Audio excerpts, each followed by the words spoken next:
하나님의 목적과 소명대로 고린도전서 9장 22절 내가 여러 사람에게 여러 모습이 된 것은 아무쪼록 몇 사람이라도 구원하고자 함이니.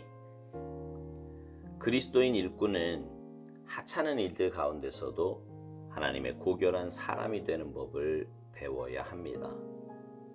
내가 다른 곳에 있었더라면 얼마나 좋았을까라고 탄식하지 마십시오.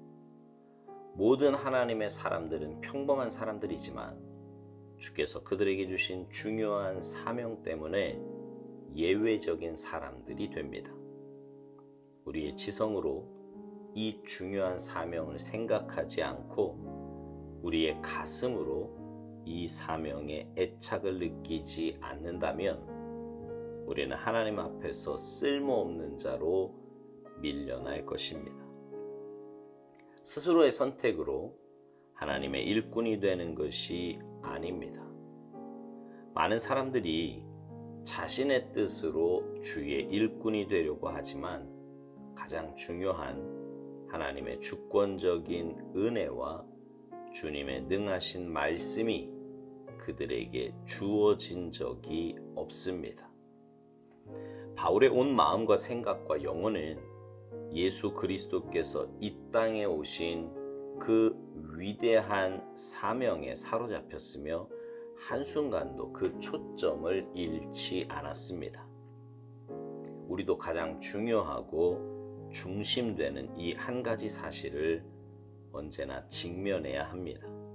바로 예수 그리스도와 그분의 십자가의 못 박히심입니다.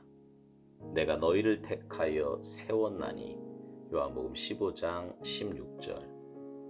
당신의 신조에 위대한 이 말씀을 두십시오. 당신이 하나님을 택한 것이 아니라 하나님께서 당신을 택하셨습니다. 하나님께서 택하셨기에 그분이 원하시는 대로 우리를 굽히시고 깨뜨리시고 빚으십니다. 왜 주님께서 이 일을 하시는지 우리는 모릅니다. 주님이 이 일을 하시는 것은 단 한 가지 목적을 위해서인데 그것은 이 사람이 내 사람이다 라고 말씀하시기 위함입니다. 우리는 주님의 손 안에 있어야 합니다. 그래야 주께서 우리를 심으신 그 반석 위에 다른 사람도 심을 수 있게 됩니다. 일꾼이 되겠다고 선택하지 마십시오.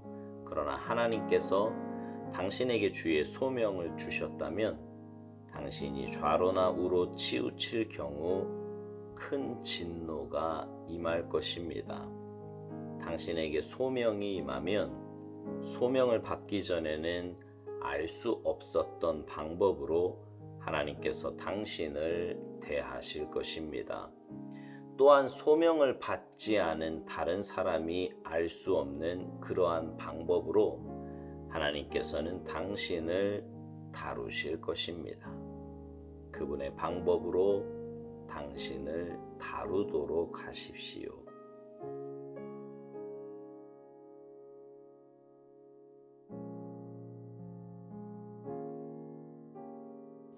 성경의 모든 말씀이 그렇지만요.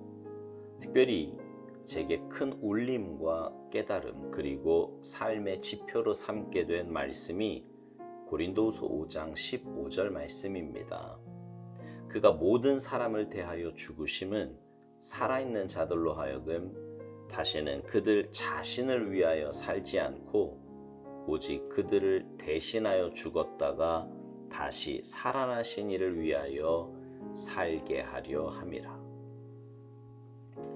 예수님께서 십자가에서 죽으심은 죄로 인해 영원한 지옥 형벌을 받았던 우리를 구원하시기 위함인데 그렇게 구원받은 우리는 이제 나를 위해서 사는 존재가 아니라 나를 위해 십자가에서 죽으신 예수님을 위해 살아야 하는 존재라는 말입니다.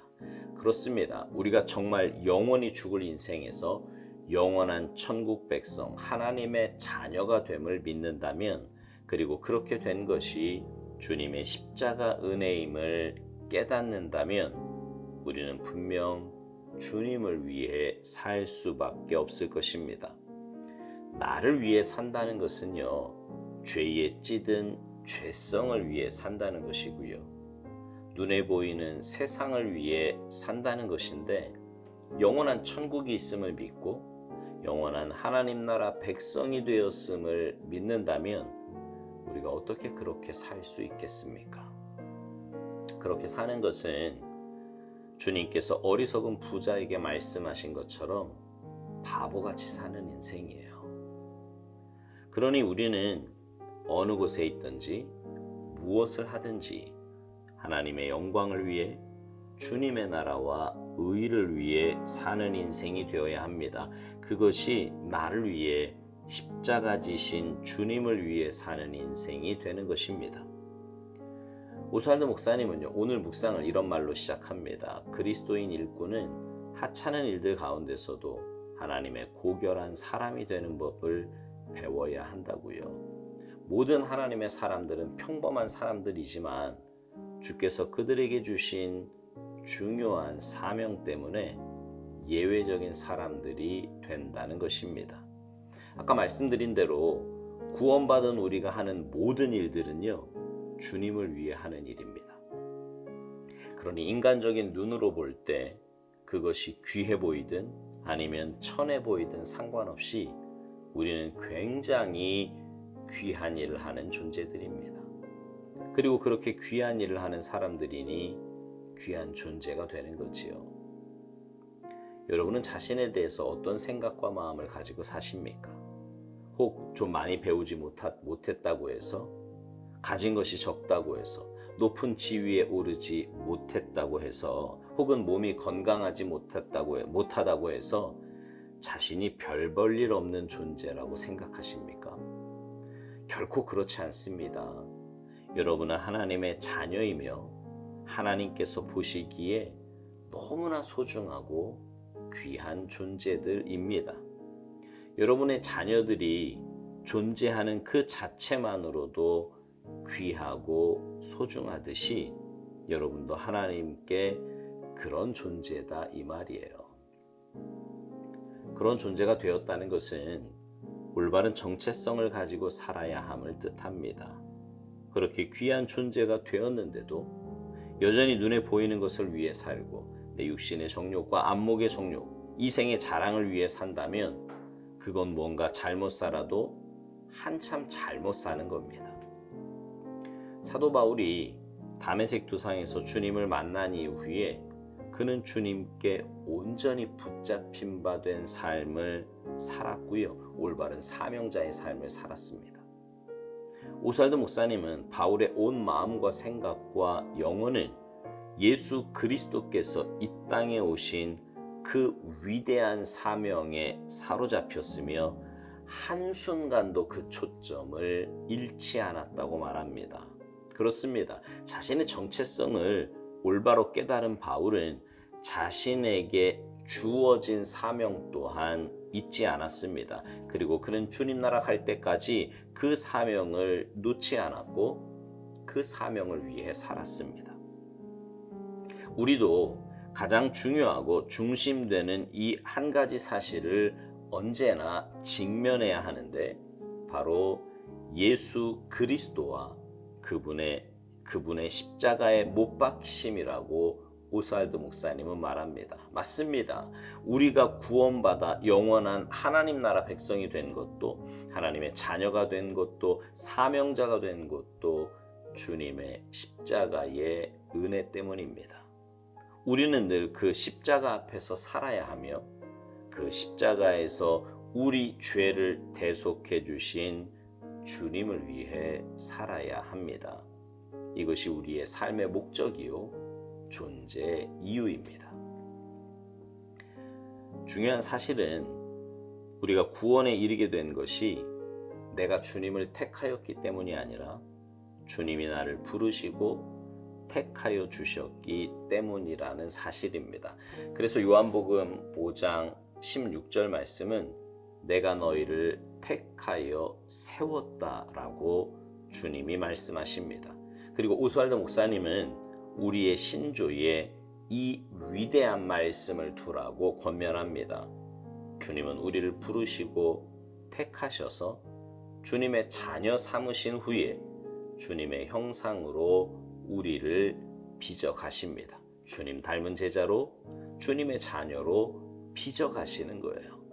이것에 대해 오스왈드 목사님은 이런 말을 합니다. 하나님께서 택하셨기에 그분이 원하시는 대로 우리를 굽히시고 깨뜨리시고 빚으시는데 주님께서 그 일을 하시는 단 한 가지 목적은 이 사람이 내 사람이다라고 말하시기 위함이라는 겁니다. 우리를 주님 닮은 주님의 자녀 만드시기 위함이라는 거지요. 주님 나라 백성, 주님의 자녀가 되었으니 그 신분에 맞는 삶을 살도록 주님이 만들어 가신다는 것입니다. 오스왈드 목사님은 묵상 마지막에서 이런 말을 합니다. 하나님께서 당신에게 주의 소명을 주셨다면 당신이 좌로나 우로 치우칠 경우 큰 진노가 임할 것이라고요. 그러면서 소명이 임하면 그 소명을 따라 하나님께서 다루신다는 것입니다. 사랑하는 성도 여러분, 묵상을 시작하면서 나눈 말씀처럼 이제 나를 위해 십자가 지신 주님을 위해 삽시다. 주님께서 내게 주신 소명을 따라 주님의 나라와 영광을 위해 그리고 주님의 몸된 교회를 위해 삽시다. 그렇게 하나님의 목적과 주신 소명대로 살아서 주님 앞에 서는 날 잘했다 칭찬받는 아름답고 복된 삶이 되시기를 주님의 이름으로 축복합니다. 아멘.